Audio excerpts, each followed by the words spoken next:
Good morning, everyone. I am Maya M. Patriarca. Together with me is Ma'am Vanessa V. Altes, and our topic is about guidance and counseling. Let's define first guidance.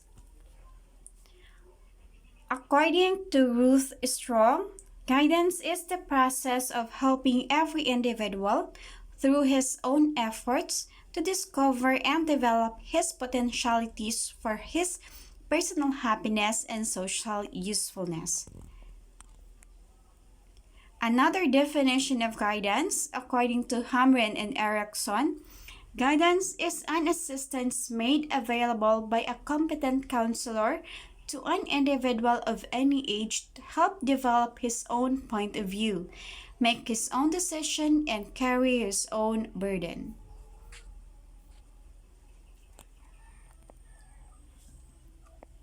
Characteristics of guidance.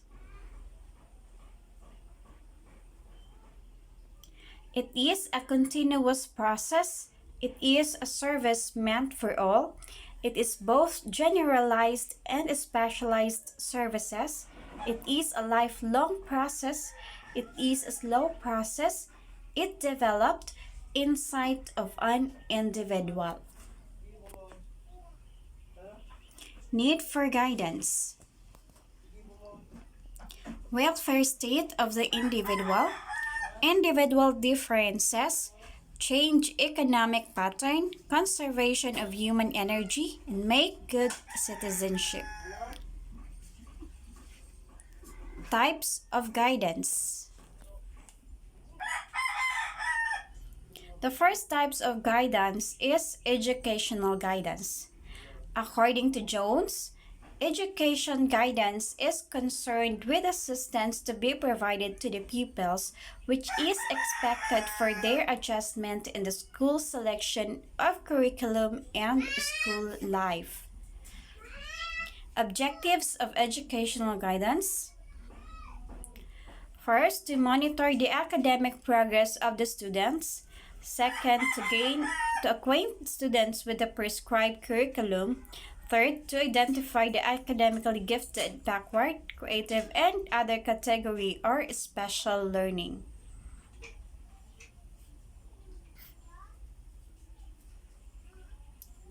Fourth, objectives of educational guidance is to assist students in getting information about the future education. And fifth, is to diagnose the learning difficulties of students and help them overcome the problem.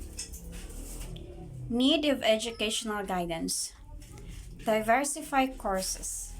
The need of educational guidance is felt only where there are various types of courses to choose or where the school are multilateral ones. Failure. Such students need to be treated with sympathy. Second chance must be given. Parents, teachers, and educational experts give all guidance to keep well motivated and help them to come back in the mainstream.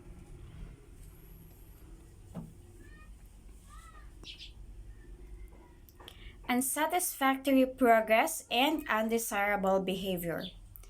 Educational guidance is all the more needed when the student does not show satisfactory progress or develop undesirable modes of behavior in a particular course. It is essential to guide them and show them the right path. Individual difference. There are a large number of children in the school in a class. Each child is different from the other in abilities and interest. Educational guidance helps them to select the right course according to his abilities. Second type of guidance is vocational guidance. According to Myers, vocational guidance is a process of assisting the individual to do for himself certain definite things pertaining to his vocation. Need of vocational guidance. Wrong profession and economic and physical loss. If an individual stays in a wrong profession for a long time, then he suffers economically and psychologically. There is a financial loss. The individual is not happy. He is frustrated and his family life is affected. Economic advantages. Vocational guidance provides many economical to the employers. The problem are fewer because the workers enjoy job satisfaction. Health point of view. It is needed from the point of view the health of the workers. If the profession we're in, the health of workers breaks down, production suffers, and morale of workers goes down. 3 is personal guidance. Personal guidance assists the individual to adjust the psychological and social environment. It solves the emotional and psychological problems. Need of personal guidance. It required for personal adjustment, essential for developing individual competence, avoiding the interpersonal tensions and conflicts, setting up a harmonious environment between family life and vocational life of an individual.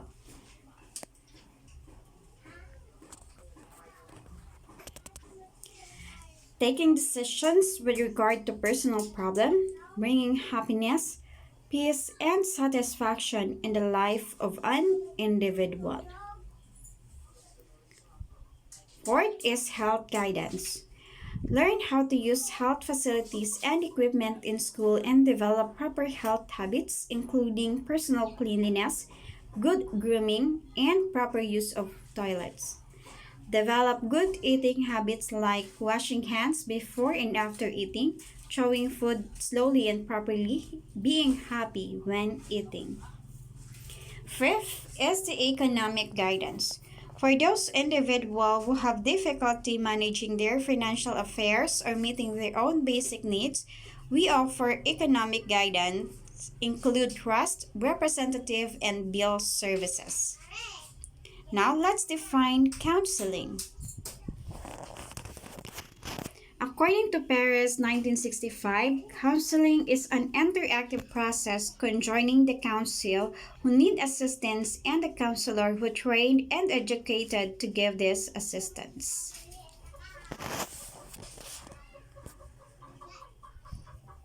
Another definition of counseling, according to Bridel 1952, individual counseling is a face-to-face interview process in which the counselor assists the counselee in resolving his problems and earning more adaptive behaviors. Need of counseling. To help the client to accept actual changes resulting from stress, to encourage and develop special abilities and right attitudes, to assist the students in planning for education and vocational choices.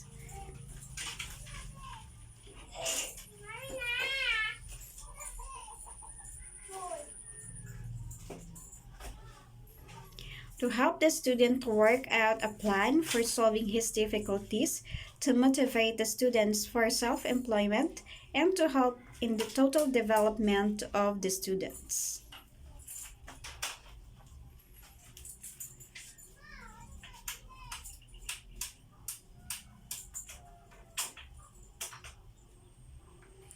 Purpose of counseling is to give the student information in matters important to his success, to help the student in solving his problems,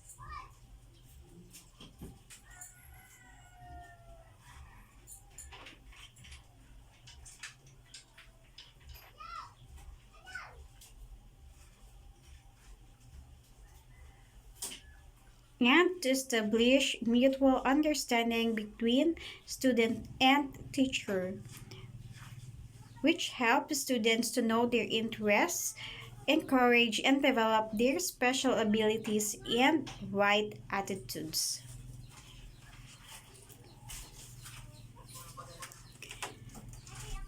Counseling process. The phase 1 is establishing relationship. It is an ice-breaking session during which the counselor and counselee introduce each other and establish a primary rapport. Good rapport building provides the respect, trust, and sense of psychological comfort to the counselor-counselee relationship for progression to the counseling process.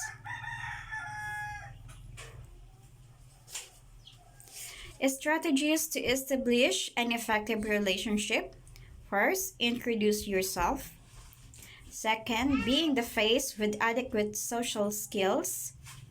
Third, always address the individual by his or her name.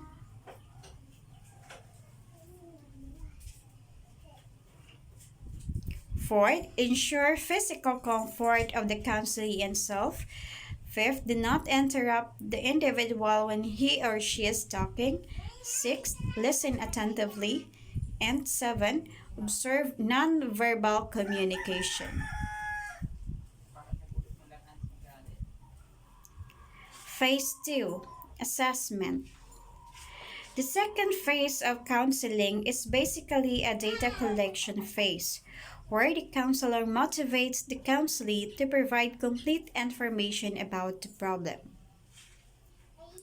Information to be collected are the following: general data, physical data, psychological data, social environmental data, achievement data, and educational and vocational data. Tools and techniques for data collection are intelligence test, achievement test, aptitude test, interest test, personality test, questionnaires, interview, observation, autobiography, anecdotal records, and case studies. The third phase is setting goals. Goals are set cooperative by both the counselor and the counselee. While setting goals, the counselee's strengths, weaknesses, constraints, and available resources must be kept under consideration. The goal could be immediate and ultimate, which directs the counselor and the counselee to further progress in the counseling process. Fourth phase is intervention. This stage of counseling is an operational phase where the counselee is suggested the best possible options for the management of the present problem. The phase is affected by the counselor's own thoughts about the counseling process. The intervention will depend on the approach used by the counselor, the problem, and individual. The choice of intervention is a process of adaptation, and counselor should be prepared to change the intervention when the selected intervention does not work.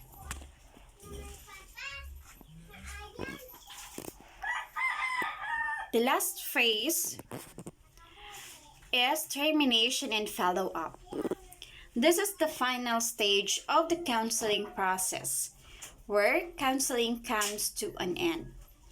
Termination must be planned well ahead so that the counselee may feel comfortable at the departure and gradually able to handle the problem independently. Some follow-up sessions may be required to help the counselee further to handle the problem independently. Difference between guidance and counseling. Guidance is broader and comprehensive, while counseling is in-depth and narrow. Guidance is more external, helps a person understand alternative solutions available to him, and makes him understand his personality and choose the right solution, while counseling helps people understand themselves and is an inward analysis.